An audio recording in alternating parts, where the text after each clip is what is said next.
सत साहिब सतगुरुदेव की जय।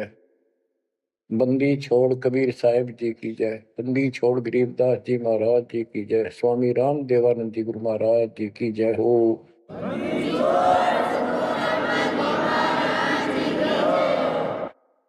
सर्व संतों की जय, सर्व भक्तों की जय, धर्मी पुरुषों की जय।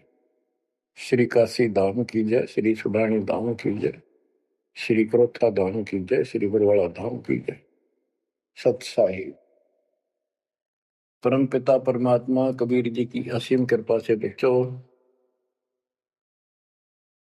आज हमारे अंदर अपने घर जाने की प्रबल प्रेरणा हुई है।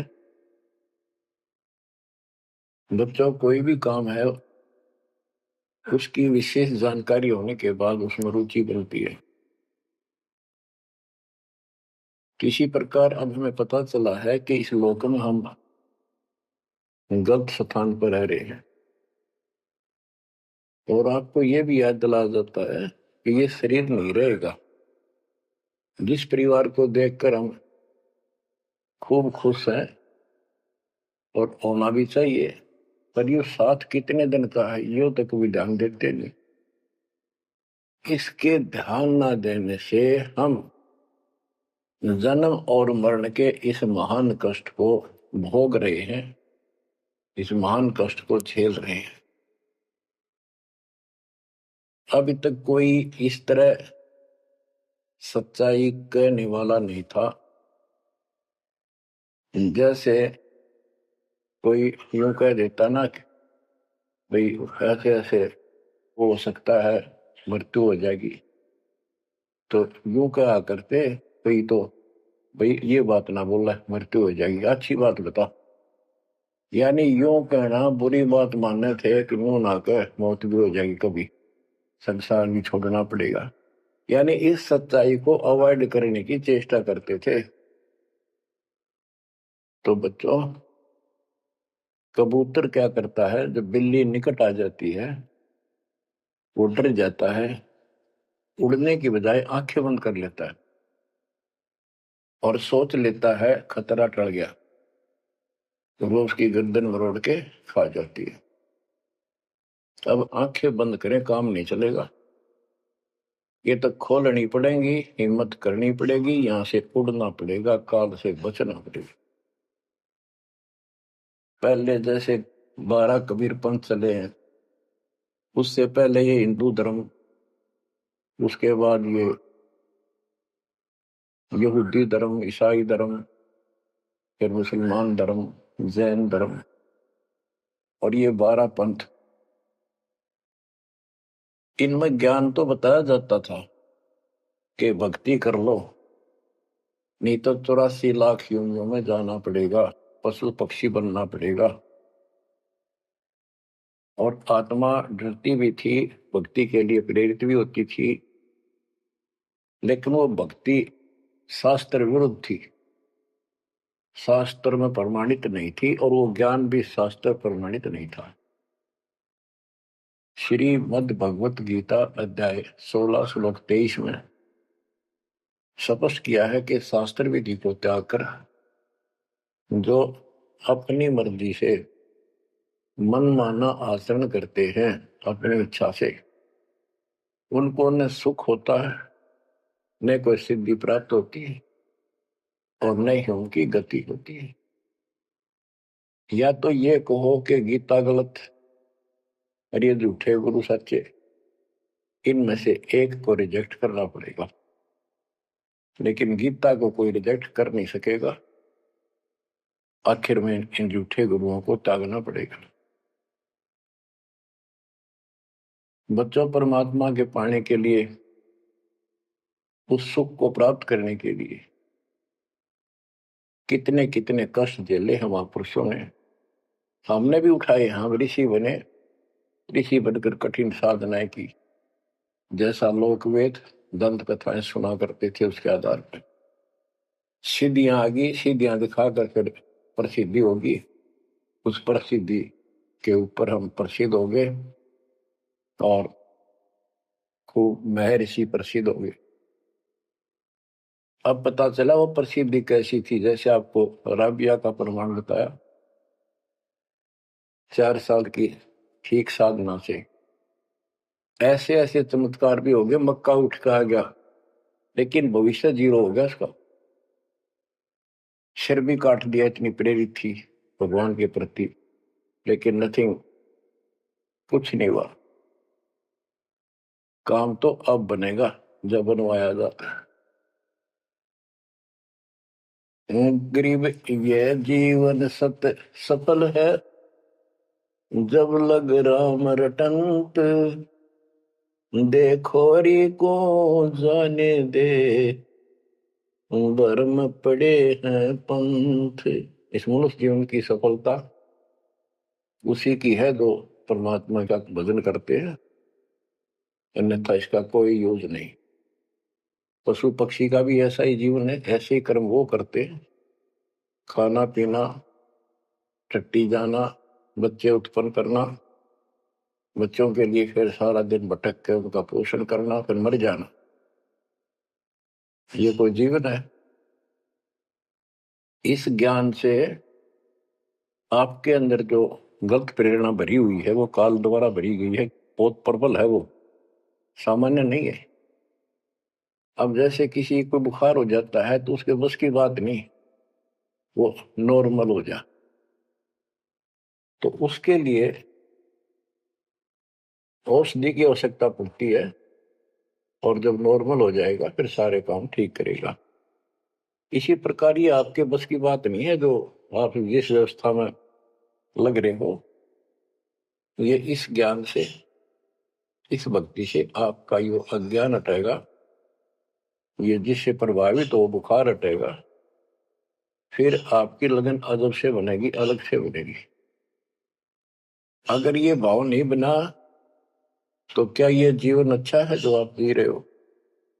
कोटि जन्म तन भर में तोगे कुछ नहीं हाथ लगा रे, कुकर कुत्ता, सुकर सुअर, खर गधा, कौवा, बुगला, बता इन प्राणियों के शरीरों में असंख्यों बार कष्ट उठा लिया अपने को, असंख्यों बार, एक बार नहीं। तो क्या इस प्रोसीजर को जारी रखोगे?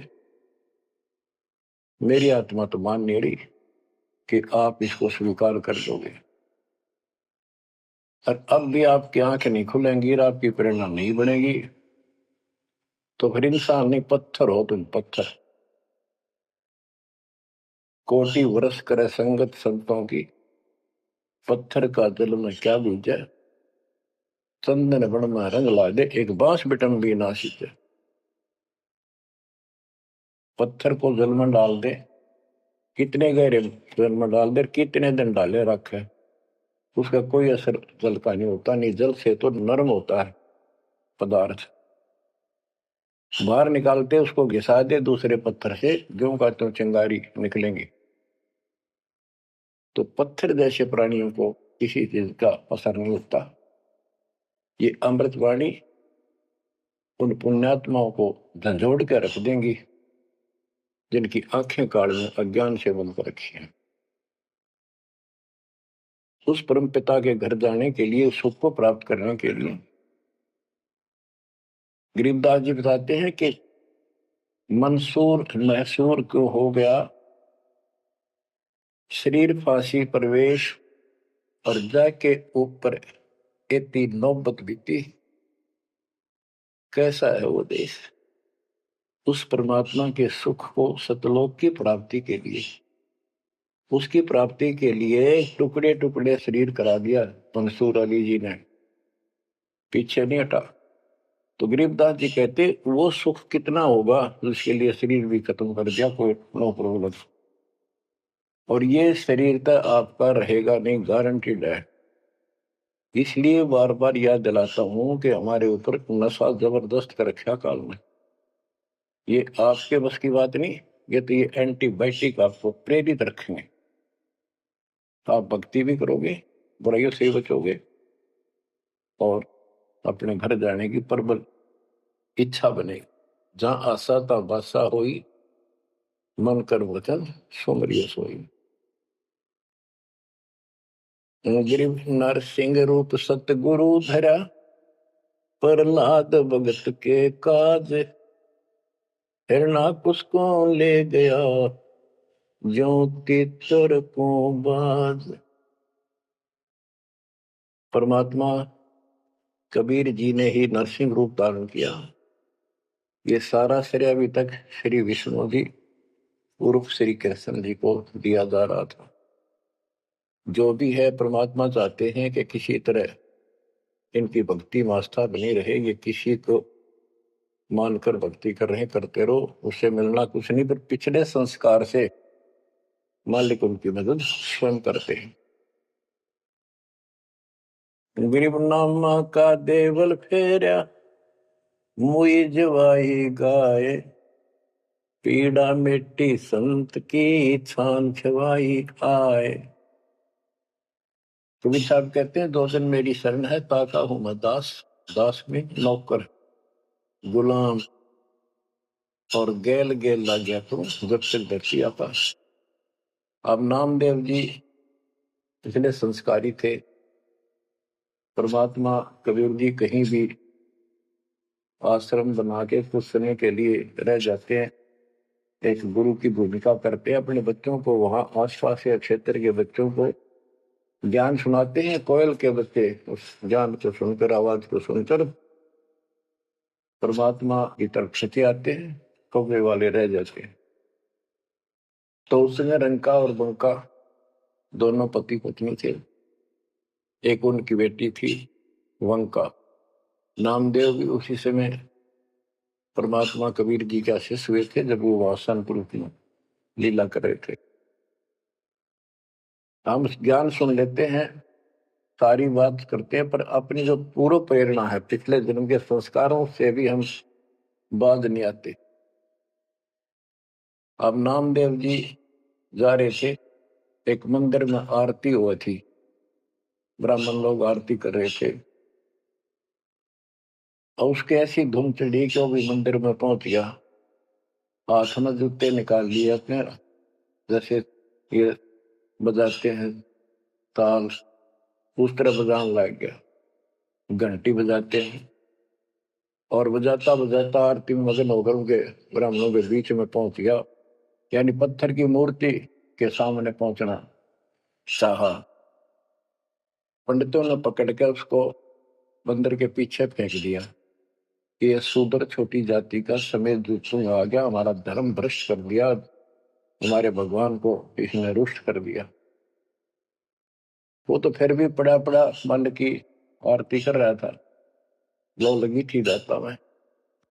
तो परमात्मा उस मंदिर का मुंह नामदेव की तरफ कर दिया, और पंडित पिछली साइड में खड़े घंटी बजा रहे थे। आश्चर्यचकित हुए।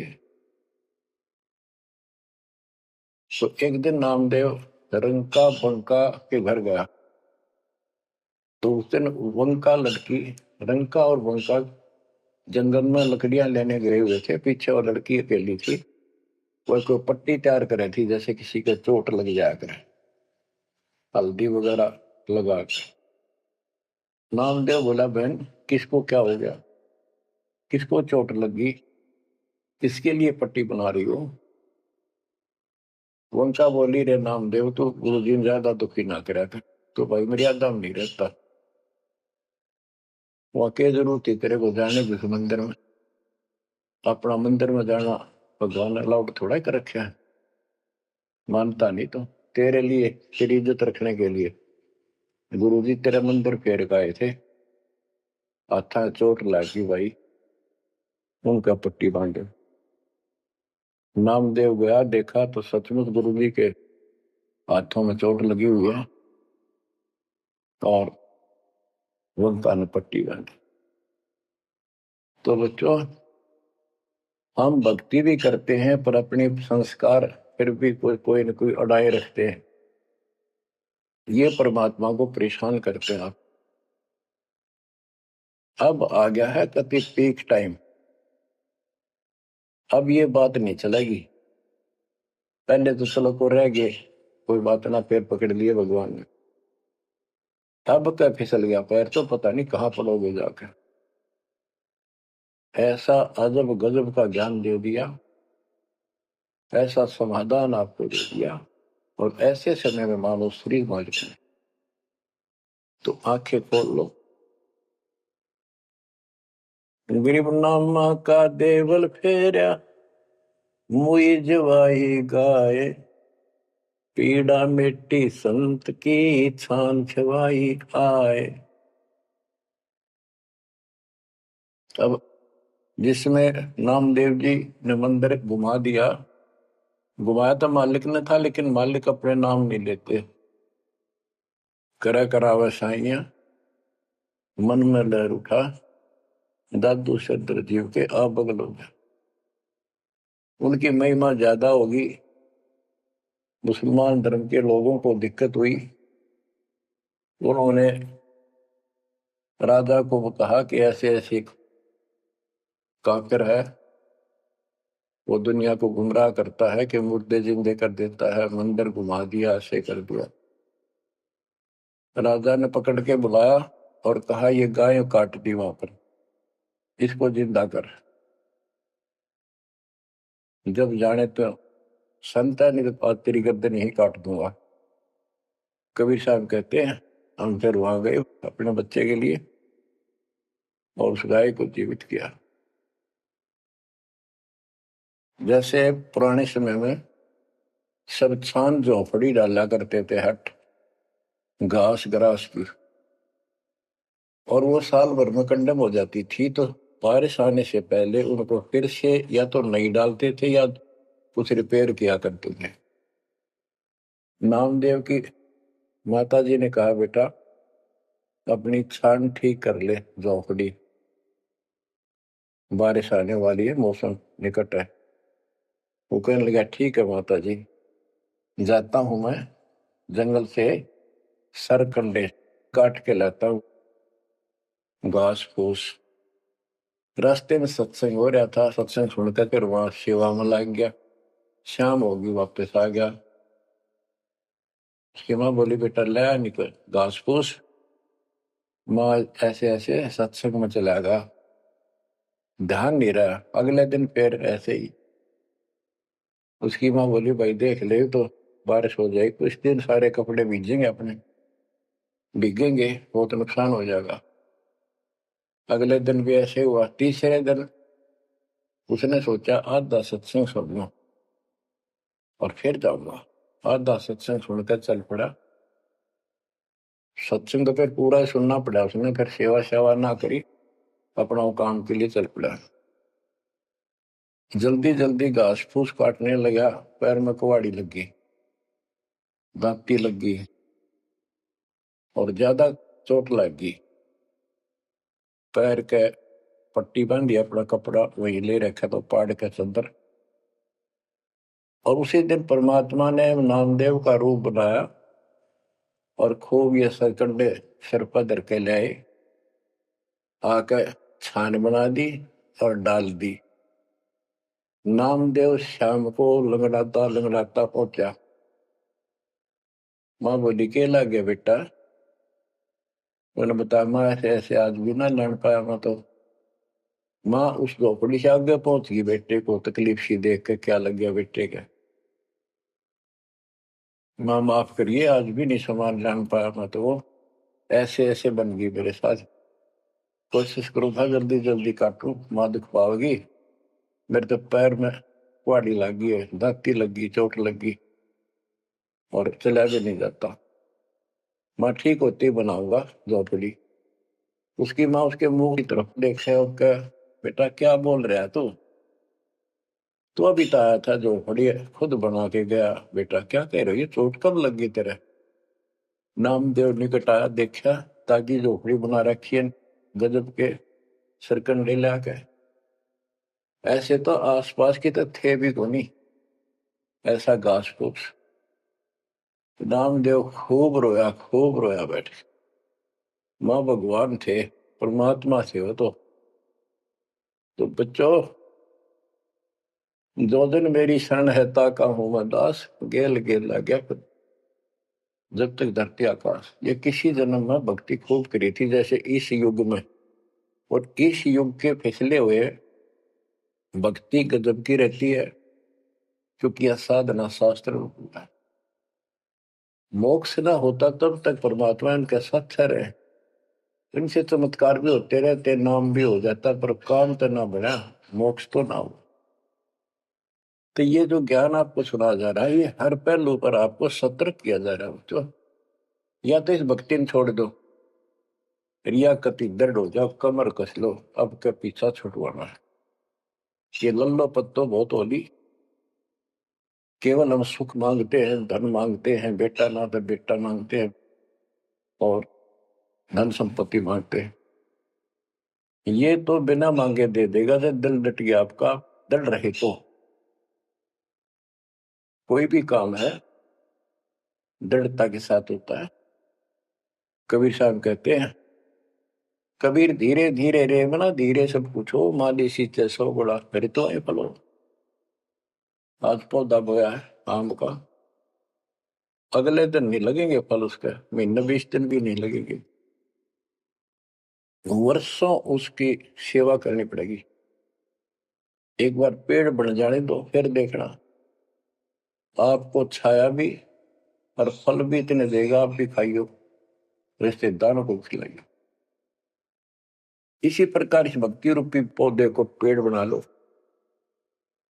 दास देख रहा है, दास ने शुरुआत जब की थी, उनकी क्या स्थिति थी मेरे भक्तों की, वो डटे रहे, टिके रहे, आज हर तरह से उबारा है, संसार से न्यारा है, और मोक्ष मिलेगा, जो जन्म मरण का कोड कटेगा। गरीब कबीर के सो बंजारा हुआ, आप भक्ति के हेत कंकर वोई जान के, धन्ना भगत के खेत। धन्ना भगत जी बहुत जबरदस्त भगत थे, बहुत जबरदस्त लगन लगी हुई थी उनकी। दया भाव संत में होती है। बारिश हुई, सभी किसान ज्वार बीजने चल पड़े, और धन्ना की पत्नी ने भी ज्वार दे दी, 5 किलो, पहले खेत में बो के आओ। भगत जा रहा था बैल लेकर के, हल लेकर के, रास्ते में 4-5 भगत भूखे बैठे थे। तब भगत स्वाभाविक साधु संत को देखकर राम राम करी, उसने बैल खड़े कर दिए, बैठ गया 2 मिनट भगवान का। सुबह सुबह पता चला कि उन्होंने 3 दिन से भोजन नहीं खाया था और मरने के कगार पर। कहने लगे, भगत हम तो मृत्यु के निकट हैं, कहीं भोजन नहीं मिला, क्योंकि रेगिस्तान राजस्थान या भी पहले सारी स्थिति ऐसी थी नहीं बढ़िया वाली जनता की। बारिश हो गया तो फसल होगी, ना तो भूखे मरा करते। तो भगत जी ने सारे के सारे ज्वार रख दी उनके आगे, बीज, वो मरे थे भूखे, सारी खा गई। अब वो चल पड़े, भगत जी ने सोचा ही, वे घर वाले लड़ेंगे, पत्नी भी गर्म मिजाज की थी, और इसमें तो भाई कोई भी टोक दे, बीज भी कित खा गया तो कित खो दिया, किसान का तो जीवन होता बीज। लेकिन उसने परिवार न्यौछावर कर दिया, कंकर इकट्ठी की लोगों को दिखाने के लिए, जैसे और बीज बो रहे थे, ऐसे कंकर बखेर के हलवा के सामने घर आ गया, खेत में जाकर नहीं देखा। कुछ दिनों के बाद औरों के तो ज्वार गजब की उगरी, और भगत जी के खेत में तुम्बे मतीरों की बेल उगरी बिना गिनती की, और मतीरे लग गए मोटे मोटे, ये तुम्बे ऊपर नीचे पुड़े नो भरी दिखे, उनका खेत बना दिखा। कुछ दिन के बाद क्या होता है कि बारिश ना होने से उस क्षेत्र में अकाल जैसी स्थिति होगी, और ज्वार किसी का हुई, किसी की थोड़ी बहुत हुई, बिल्कुल नहीं हुई। तो वो तो बाद की बातें हैं। किसी ने जाके धन्ना भगत की पत्नी को बता दिया कि तुमने ज्वार नहीं बोई। वह बोली, बोई, वो कहा हमारा भगत कि ना आपके तो मतीरे उग रहे हैं, ज्वार है ही नहीं। उसका दुख हुआ, ज्वार भी कित खा गया यो। तो वह गई, देखा सचमुच वहां तो मोटे मोटे मतीरे भरे पड़े। एक मतीरा यानी एक तुम्बा लेकर चल पड़ी। धन्ना भगत को पता था कि बात आज बिगड़ चुकी है। उसके बाहर जाते ही भगत वहां आ जाते थे, उसके रहते नहीं आते थे। वह जल्दी वापस आ गई। धन्ना भगत ने सोचा था शाम तक आओगी, तो भक्तों से कहा तुम जाओ, बात आज गड़बड़ है। सिर पर बतीरा रख रखा, ताते उसने बतीरा शर्मा मारा धन्ना भगत का। धन्ना भगत जी ने थोड़ा बचाव किया तो धरती में लगकर फूट गया। फूटते उसमें ज्वार निकली जैसी बीज की साफ सुथरी भेजी थी। अब भगत जी तक टेढ़ा पड़ा, सर बचाया, और वह देवी देख रही थी, कभी धन्ना भगत को कभी ज्वार को। तो वह बोली ये कहां से आ गई ज्वार इसमें। धन्ना भगत नहीं बोला। वह फिर खेत में गई, वह ज्वार उठाकर अंदर रख ली। वहां जाके देखा, कपड़ा बिछाकर मतीरे फोड़न लागी, ढेर लाग गया।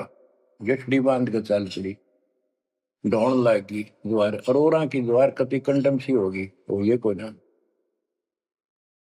खड़ी तो रही, पर उसमें बीज नहीं बना, सूखी सूखी सी खड़ी। अब वह 5-6 गठड़ी ले आई भर भर के। भगत बोला जितनी अपनी होनी चाहिए थी ना तेरे खेत में उतनी रखना, ज्यादा ना जाना भगतमती ने। बोली तू तो ऐसे करा कर, भगवान ने दी है सारी लाऊंगी। वो आगे छड़ी भर के चाली, जब उसका पोटा पूरा हो लिया, वहां तक तब बहुत मरती आई, बाहर खूब लग गया। उतारी तो सारा फूस बना पाया। एक फेर लाई, वो भी नहीं हो गया, हार के बैठ गई। फिर धन्ना भगत के खेत में तुम्बों से द्वार निकला, गांव इकट्ठा हो गया। भगत बोला भाई अपनी बांट लो थोड़ी थोड़ी, तो सारे भूखे मर तो बच जाएगा गाँव। तो सब ने अपने हिसाब का थोड़ा थोड़ा ले लिया, और फिर भी उबर दी रहेगी। बच्चों ये बातें कोई बनावटी नहीं है।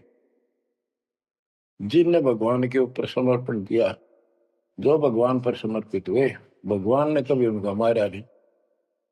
चारों युगों को देख लो, हमने किसका रखा मार। तो बच्चों ये महापुरुषों की जो कथाएं हैं आज अपने काम आऊंगी। आप एक बार लग कर देखो इस बार को,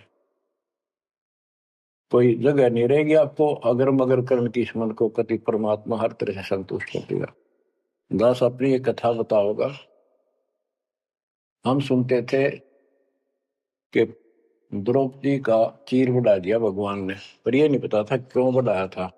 वो तो अब इस तत्व ज्ञान से निखार हुआ कि कबीर परमात्मा ने एक लीला करके उसका लीर ग्रहण किया कपड़ा, पर उसके कारण बढ़ा था। तो किसी को कहते वो मानता नहीं था, ये कोई बात है, कैसे हो सकता, ऐसे नहीं हो सकता, वैसे नहीं हो सकता। हम भी मानते थे कि चल ना होगा, पर भगवान तो है और बहुत काम कर रखे हैं। और मन मानता था भगवान कुछ भी कर सकता है, क्योंकि आस्था जब भी बनती है जब ये भावना बढ़ जाएगी परमात्मा जो चाहे सो कर सके। इम्पॉसिबल वर्ड नहीं है उसकी डिक्शनरी में। आपको बताता हूँ, नाम ले लिया, 2-3 साल हुए थे बस। 1988 में नाम लिया, 1989 की बात है। तो एक मकान बनाया, ऊपर मकान बना रखा है, उसके ऊपर एक गैलरी ही पे पूजा स्थल बनाया, 5.5 बाई 15 फुट का। उसमें एक गली में झांकी थी, खिड़की और विंडो, और एक अंदर आंगन की तरफ क्रॉस वेंटिलेशन बढ़िया था। तो जल्दी के कारण मैं बने बनाए वो लिया जगड़े, पूजा स्थल 2 मांझ कर उनको पेंट पेंट करके लगा दिया। उनमें शीशे भी लगे हुए थे। एक शीशा टूटा हुआ था, एक शर्फ खिड़की का, वो डबल होते। मैं ये चढ़वा देंगे बाद में, जल्दी काम हो जाएगा। वहां मैंने ये भक्ति बोध छपुआ कर रखी। कि गुरुजी आएंगे, उनको सौंप दूंगा, वो आगे भक्तों को देते रहेंगे जब कोई दीक्षा लेगा। ऐसे सेवादास करने लगा। क्या हुआ कि उस जो शीशा फूटा हुआ था उसमें के चूहे बढ़कर उनको काटने लगे। और उस समय क्या था, जब वो जंगले लगाए तो जाली ले आया था, ये एक लोहे की जाली जो मच्छरों से बचाने के लिए खिड़कियों पर लगाई जाती है बाहर की साइड। और वो गलती से वो गलत काट के दे दी। मैं वो साइज लिख के उस लोहे की दुकान पर दिया, भाई ये काट के तैयार कर दे, इनका बिल बना दे। मैं और सामान लेकर वापस आया, उसने बांध कर लपेट कर रख रखी थी। मैं उठाकर चला पैसे देकर। आके मैंने कहा ले भाई लगाओ। तो ये बड़ा लड़का, अरे एक वहां किराएदार रहता था, वो बोले हम लगा देंगे। कील क्या सारी ला रखी थी, उन्हें सीढ़ी लगाई। मैं तो चला गया उनको कह के, शाम में आया तो कोई नहीं लगा रखी। पूछा भी कारण क्या था, क्यों नहीं लगाई। उन्होंने बताई कि छोटी है, बराबर में छोटी रहेगी, कम से कम 9 इंच छोटी है। वो लिखा था मैंने 3 फुट 9 इंच, उसने 3 फुट काट दी। या नौकर ने देख कर किया, गलती लगी जैसे हुई। फिर मैंने सोचा भी छोड़ो भाई, अब किसके साथ मत्था मारे जाकर। वो कहेंगे तेरी गलती है, आपने यही साइज बताया था। मैं इस चक्कर में नहीं पड़ा करता। मैंने वो उठा कर स्टोर में डलवा दी। एक सीजन बारिश का ऊपर का उतर गया। फिर वो नित्यनेम छपवाई पुस्तक, फिर उसमें चूहे बढ़ने लगे। कपड़ा बांधा, कपड़ा काट दिया। ये मन में था कि वो जाली तक पूरी है नहीं। फिर दिमाग में आई, भाई ऐसे करो, इस एक खिड़की में दिक्कत है, इस जाली को ऊपर नीचे करके दोनों को एक में सेट कर दो। तो वही दोनों किराएदार, ये बड़ा लड़का, ये छोटा ही था, 14-15 साल का। तो मैं उनको कह के अपनी ड्यूटी पे चला गया। इनकी माता जी ने, नारों ने, वो वहां से निकाल के जाली स्टोर से नीचे डाल दी, भाई लगा दियो। इन शाम सी न लाई किता। मैं ड्यूटी से आया शाम को 5 बजे। मेरी तो वही बात खटक रही थी, इन लगा दी होगी बच्चा ठीक से ना, मैं आप लगाऊंगा साथ लगकर। मैंने देखा एक जाली नीचे पड़ी, एक ऊपर लगा रखी, उसी पे जो शीशा टूटा हुआ था, गिलास। वो गिलास लगवाने का टाइम नहीं मिल रहा था, क्योंकि दूर मेरी ड्यूटी थी, कौशली साइड में 77 किलोमीटर जाना था। ये ऐसा था ही, जुगाड़ करना चाहा था मैं, कर दे फिर आराम से कर लेंगे। तो मैंने अनारों से पूछा कि ये जाली लगा दी उन्होंने। ईब ला के गए, सवेरे की कह रही थी भाई ला दे, पर ध्यान नहीं दे रहा था यो, लापरवाह। ईब ने देखा गाने वाला पापा ने फटाफट बुला कर नींद को लगवा दी। मैं बोला जाली ये और ले आए क्या ये? बोला नहीं और तो नहीं है, ये तो वही है जो ऊपर डाल रखी थी स्टोर में। मैंने ये सुबह आपके जाते इनको कह दी कि भाई ये रखी, लाओ जब ला दियो। मुझे विश्वास नहीं हो रहा, तू सच्ची बता, ये बदलवा तो नहीं डाय इसको? वो बोली बदलवाओ की थी तो लाई मुश्किल तो है, बदलवाने का कित है वो। मैं हैरान, मेरा विश्वास नहीं हो रहा कि एक पूरी हो ही नहीं सकती। पूरी हो करके भी 6-7 इंच नौ लटक रही बराबर मुड़ के। 9 इंच वो बड़ी और 6 इंच और एक्स्ट्रा उसी साइड। दूसरी देखी, दूसरी भी गई। फिर इसने डायमंड ढूंढ गए, बड़े लड़के ने खेल रहा था कि तो। मैं बोला तू ये बता, ये जाली बदलवा के लाया है कि वही है? वही है, मेरी मां ने उतार के यहाँ डाल रखी थी, हमने ला दी। मैं मेरी कसम खा, कबीर साहब की कसम खा रही। बच्चों, वो दिन है आज, इतना गजब का विश्वास कर दिया दोस्तों। बात कुछ नहीं थी, बात और भी लाई जा सके थी, लेकिन लो दिखा दिया। कपड़ा छोड़, हम लो बढ़ा जा। इस मालिक कबीर साहब ने लोहे की जाली बना दी, वो आज भी विद्यमान है। एक तो उनमें से वो मकान बेच दिया था इसने, वीरेंद्र ने, मेरे यहाँ इस मार्ग पाने के बाद। जिसने लिया वो भगत, उस भगत ने वापस डोनेट कर दिया कि ऐसी अनमोल पूंजी को मैं सुरक्षित नहीं रख पाऊंगा, आपको वापस दे दी। आज वो फिर वही है, वह जाली लगी हुई है। हमने भी उसको सफाई अभी किया नहीं है, क्योंकि हमें थोड़ा सा फुर्सत ही होगी, यहाँ से निपटेंगे इस मिशन को पूरा करके, उसको फिर याद के रूप में रखेंगे। तो बच्चों, विश्वास रखो इस मालिक पर। कह कबीर सुनो भी साधो, मैं तो हूँ विश्वास में। और गलत साधना करने से कुछ नहीं मिलेगा। क्या बताते हैं? गरीब कबीर के सो बंजारा हुआ, आप भक्ति के हेत काकर बोई जान के, धन्ना भगत के खेत।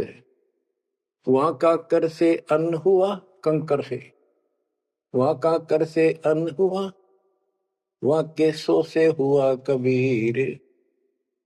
वार पार पावे नहीं गति कुछ गहर गंभीर। अब नकली गुरुओं के कारण ये सारा अध्यात्म ज्ञान नष्ट होया पड़ा था। उसके बारे में गरीबदास जी बताते हैं, गरीब विष्णु त्रिलोकी नाथ के परचे कोटि अनंत, भगत वत्सल भगवान है क्यों निंदत है संत। यानी भगवान में आस्था बनाए रहने के लिए परमात्मा ने इन पर विष्णु जी को निमित्त बनाकर लीलाएं की।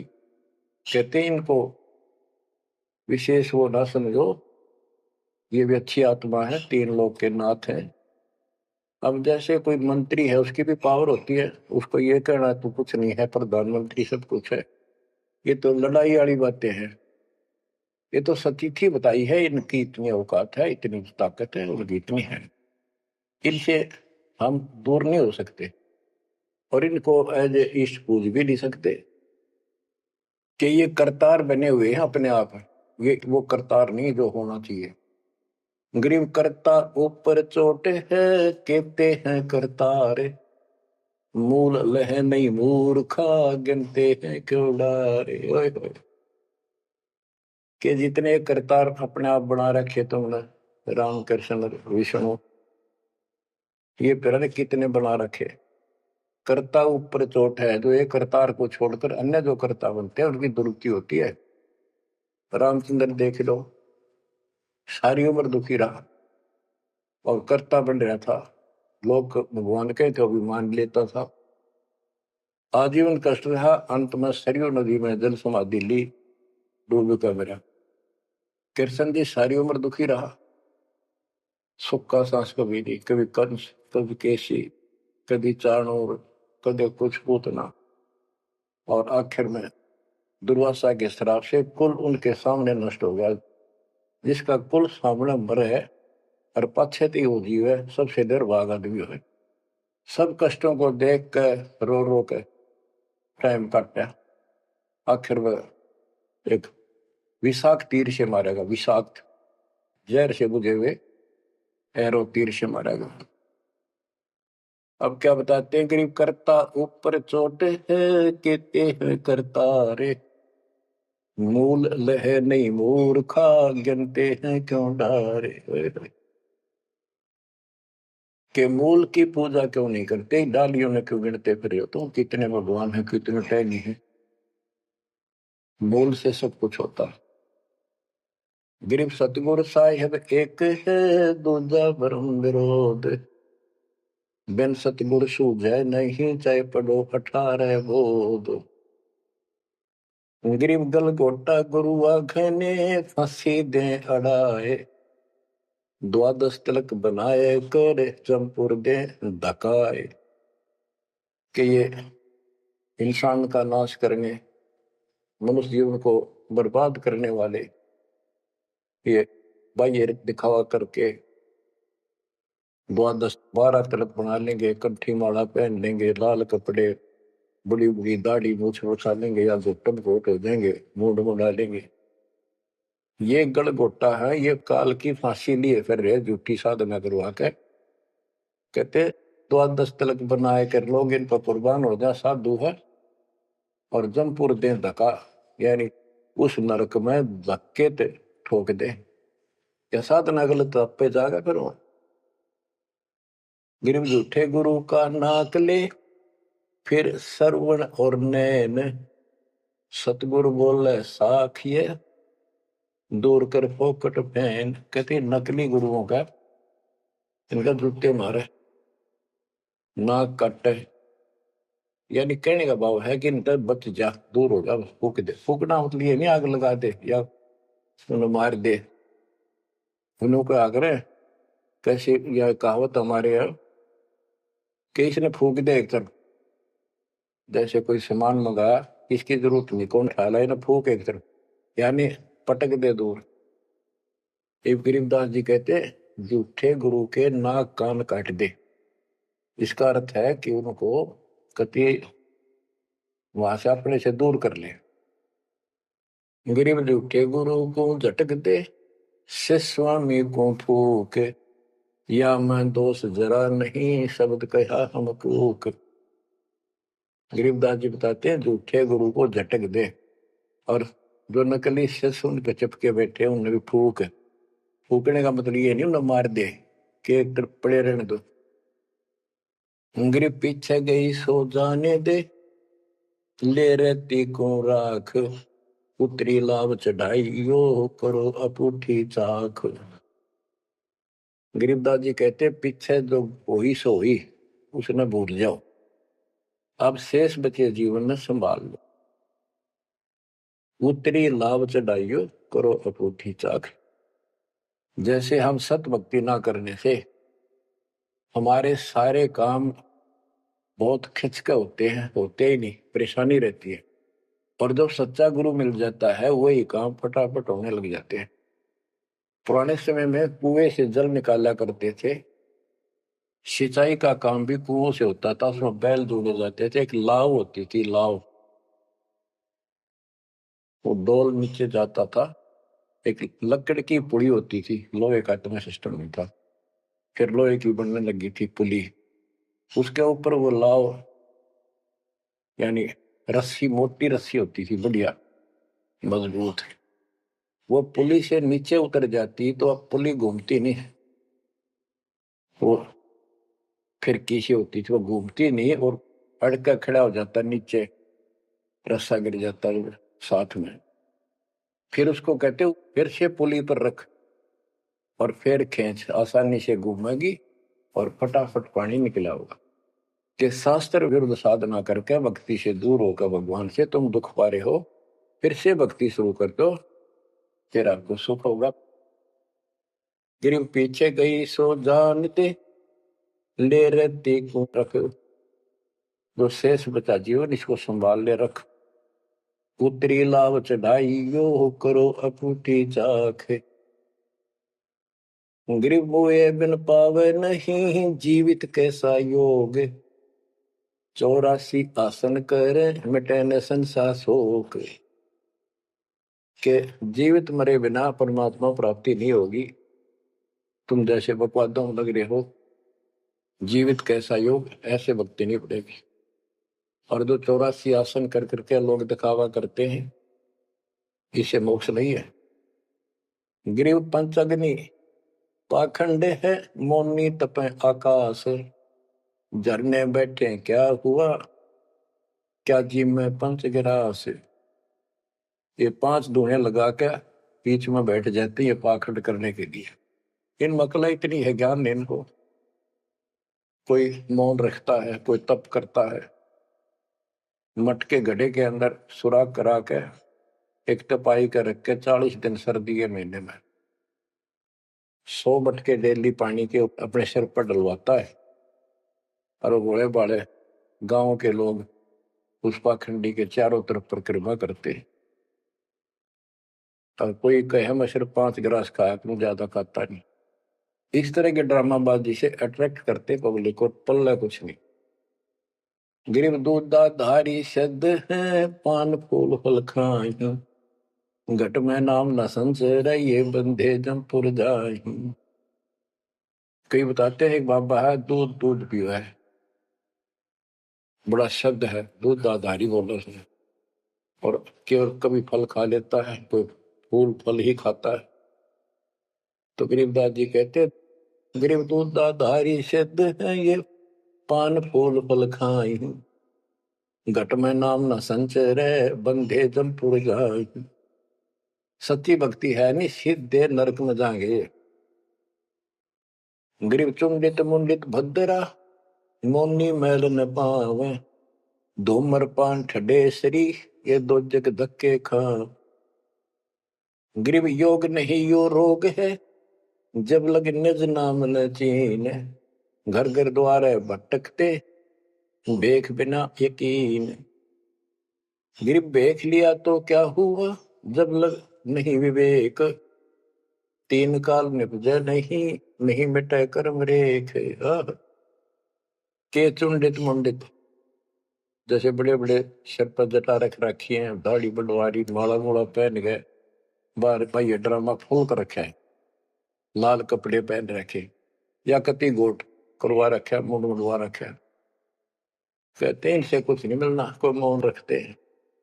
गरीब चुंडित मुंडित भद्रा, मोनी मैल न पावे, धूमर पान ठडे श्री, ये दो जग धक्के खाओ।